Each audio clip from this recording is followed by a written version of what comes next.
Esto es Estudio de la Biblia Día a Día. Bienvenidos a la serie Desde el Principio, día 151. La lectura de hoy se encuentra en Génesis capítulo 45, versículos 4 al 8. Y él dijo: Yo soy José vuestro hermano, el que vendisteis para Egipto. Ahora pues no os entristezcáis, ni os pese haberme vendido acá, porque para preservación de vida me envió Dios delante de vosotros. Pues ya ha habido 2 años de hambre en medio de la tierra, y aún quedan 5 años en los cuales ni habrá arada ni siega. Y Dios me envió delante de vosotros, para preservaros posteridad sobre la tierra, y para daros vida por medio de gran liberación. Así pues, no me enviasteis acá vosotros, sino Dios, que me ha puesto por padre de Faraón, y por señor de toda su casa, y por gobernador en toda la tierra de Egipto. Ayer quedamos en el momento donde José se dio a conocer y sus hermanos no podían reaccionar ante la noticia tan inesperada. Pero fue él mismo que tomó la iniciativa y los invitó a dar el paso hacia él. Ellos lo habían expulsado de su familia, de sus vidas, pero 22 años después, José los invita a ir a él. Me hace recordar el momento en que su padre Jacob, o Israel, volvía a Canaán y se encontró con Esaú a lo lejos. Jacob había engañado a Esaú y Esaú había jurado matarle. Cuando Jacob fue hacia Esaú, daba unos pasos y se arrodillaba, y así sucesivamente 7 veces. Al llegar hasta su hermano, con el cual peleó desde el vientre de su madre, ¿qué sucedió? Esaú era muy hábil para la caza. Podría tener un cuchillo muy afilado oculto en cualquier parte del cuerpo. Pero el relato de Génesis 33:4 dice: Pero Esaú corrió a su encuentro y le abrazó, y se echó sobre su cuello y le besó, y lloraron. Jacob, Israel, había orado a Dios antes de ese encuentro, y es más, había tenido un encuentro personal con él, y Dios obró. José tenía sobrados motivos sociales y hasta científicos para justificar odio, venganza y desamor por los que tanto dolor le provocaron, y hasta actuaron como delincuentes con su propio hermano. Pero la obra de Dios en la vida de las personas que lo buscan de verdad es maravillosa, y trae desde el alma el perdón que solo Dios puede hacer brotar de los de limpio corazón, que no actúan por impulso anímico ni sentimental, sino espiritual. Aquellos 10 hermanos quedaron duros por no poder entender cómo podía ser que su hermano estaba delante de ellos y no los había hecho sufrir como ellos lo merecían. Pero estaba uno de ellos, Benjamín, que había crecido toda su vida pensando que su hermano materno no existía más, pero ahora estaba cara a cara frente a él.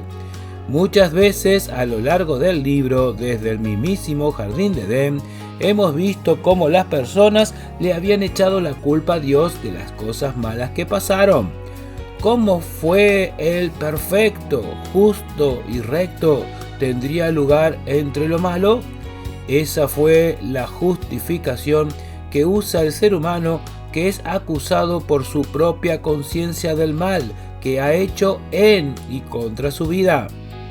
Pero José usa el nombre de Dios de otra manera, y realmente me conmueve de la forma en que lo hace. Podría haber dicho: ustedes fueron una porquería, fueron lo peor que existe. No tienen ni idea el terrible daño que me hicieron y todo lo que tuve que sufrir por su culpa. Pero Dios, que es maravilloso, me honró poniéndome sobre todo Egipto.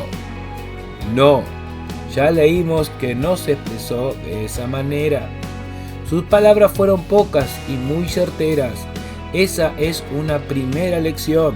Debemos pasar mucho tiempo con Dios para poder tener la claridad que solo Él da a sus siervos, o dicho de otra manera, a los que deseen de corazón ser siervos de Él, que no necesitan de la demasía en palabras, sino poder expresar en no muchas la abundancia del corazón. Sus palabras fueron palabras de fe. Él afirmó sin ningún tipo de duda que Dios lo envió a Egipto antes que a sus hermanos, unos 22 años antes. Él afirma con fe que Dios es perfecto en sus planes, y aunque nos puede llevar mucho tiempo darnos cuenta, todo sale a la luz en su momento justo. Esa fue la fe que lo mantuvo firme en todo ese tiempo tan difícil vivido. Esa es una segunda lección. Sus palabras fueron de seguridad de un propósito. Desde los sueños de los 17 años, Dios fue mostrando que algo iba a suceder y necesitaba de un hombre dispuesto a obedecer aún en los peores momentos.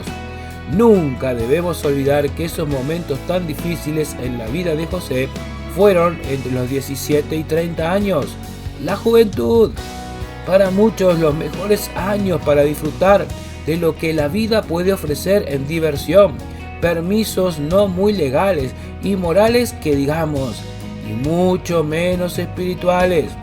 Pero las palabras de José son un ejemplo maravilloso, y permítame un término, un cachetazo a los jóvenes que piensan de esa manera, pues mientras muchos pierden el mejor momento de prepararse para una vida al servicio del Señor, José tomó un curso más que intensivo en vivir bajo la mano del Todopoderoso, pues porque cualquiera que se enaltece será humillado, y el que se humilla será enaltecido. Lucas 14:10. Ahí fue la tercera lección. Pero también sus palabras fueron palabras de perdón.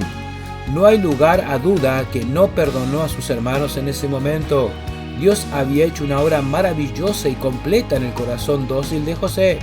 No sabemos con exactitud cuándo fue, pero cuando los hermanos de José llegaron a Egipto ya habían sido perdonados, y eso le dio libertad de pensamientos a José. Esta cuarta lección nos muestra que el perdón libera al que perdona y no necesariamente al perdonado. Aquellos 10 hermanos ya habían sido perdonados por José, pero el único que estaba libre era el mismo José, y ellos vivían en su misma celda de culpa y remordimiento, a pesar de su dureza de corazón. Y por último, con sus palabras reconoce que Dios le dio la oportunidad de estar en el lugar de autoridad donde está. No le dijo, yo me esforcé y lo logré, yo sabía que podía hacerlo. No. Estamos muy acostumbrados a escuchar esas palabras, destinadas en especial a adolescentes y jóvenes, pero la verdadera razón del éxito en la vida, José la expresa con total claridad. Dios me trajo acá, Dios me puso en este lugar, Dios me puso por padre de Faraón. Esa es una frase única en la historia de la humanidad. ¿Quién podría haber dicho semejante cosa? Y era real. Faraón no tomaba decisiones sin consultar a José. A diferencia de la mayoría de autoridades, José no se sintió el superhombre, no se llenó de vanagloria ni orgullo, sino que sabía que Dios lo había puesto ahí, y para hacer las cosas bien por todos, debía seguir teniendo aún mayor contacto con su Dios a diario para continuar teniendo su guía perfecta. Esa es la receta del éxito de la vida. Con razón se quedaron duros esos muchachos.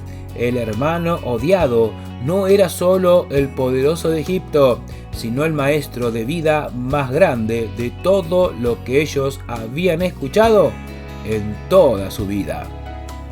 Para el día de hoy, ¿qué palabras utilizas en tu vida diaria?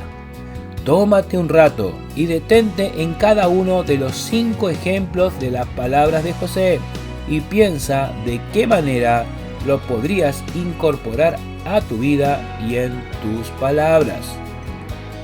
Oremos. Querido Padre Dios, qué maravilloso eres. Me asombro cada día de la manera en que obras y de lo que haces en las personas que desean ser tus siervos de corazón. Por eso deseo experimentar en mi corazón, mi actuar y mis palabras los que experimentó José y ser una herramienta útil para tu gloria. En el nombre del Señor Jesús. Amén. Gracias por llegar hasta aquí escuchando el audio completo. Te invito a poder leer cada estudio de cada día del libro de Génesis en nuestro sitio web Estudio de la Biblia diadía.odoo.com. Allí no solo encontrará cada estudio para leer, sino también el acceso a YouTube y Spotify para poder escuchar el audio de cada estudio, todo totalmente gratuito. Y además ofrecemos un cuadernillo de más de 170 páginas donde usted podrá trabajar un poco más cada día de estudio. Puede consultar para adquirirlo en el canal de WhatsApp Estudio de la Biblia Día a Día. Le pido que pueda apoyar este servicio de estudio orando y compartiéndolos con otros. Muchas gracias y que Dios bendiga su vida grandemente.